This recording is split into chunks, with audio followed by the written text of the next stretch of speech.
Guys আসসালামু আলাইকুম, সবাই কেমন আছেন? আশা করি বেশ ভালো আছেন। তো আজকে আপনারা দেখাবো তাহিরপুর নীলাদ্রি লেক থেকে এবং সুনামগঞ্জ, যাই হোক যেটাই বলেন, তাহিরপুরের সুনামগঞ্জ থেকে। তো আসলে প্রকৃতির সৌন্দর্য আসলে কতটা ভয়ঙ্কর এবং অপরূপ হয় সেটাই আজকে আপনাদের দেখাবো। জাস্ট খালি চোখ দিয়ে দেখুন, এবং আসলে চোখ দিয়ে দেখলে আপনি কখনো বিশ্বাস করতে পারবেন না যে প্রকৃতি এতটা সুন্দর হতে পারে। আর সুনামগঞ্জের প্রকৃতি তো আসলে বাংলাদেশের মধ্যে মোস্ট অফ ওয়ান, যেটা আমি বলবো এতটা সুন্দর। যেরকম পাহাড় এবং যেরকম নদী, সব কিছু মিলে একদম অস্থির কমিউনিকেশন। আমার কাছে আসলে প্রকৃতি প্রিয় আমি মানুষ, তো আমার কাছে এসব প্রকৃতি খুব ভালো লাগে, তাই আপনাদের চেষ্টা করি দেখানোর।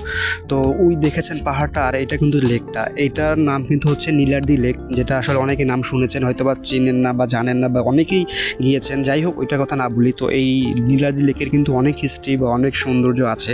তো ওইটা শেষ করে যখন শিমুল বাগানে ঢুকলাম, তো শিমুল বাগানের সৌন্দর্যটা আসলে জাস্ট খালি চোখ দিয়ে উপভোগ করতে নেই, আপনি জাস্ট খালি ফিল করবেন ভিতর থেকে যে আসলে কতটা সুন্দর। আর এই শিমুল ফুল কিন্তু একমাত্র বসন্তর সময় ফুটে, আর পুরো গাছ মরা থাকে বসন্তের সময়, খালি পাতার চেয়ে ফুল এতটা সুন্দর হয় যে আসলে খুব সুন্দর লাগে দেখতে, একদম পুরো লাল ভরা, কত সুন্দর তাই না? একদম অসাধারণ দেখতে, চোখকে আসলে বিশ্বাস করাতে পারবেন না যে শিমুল বাগান কতটা সুন্দর হয় বা শিমুল ফুল কতটা সুন্দর সারি বাই সারিবদ্ধ হয়।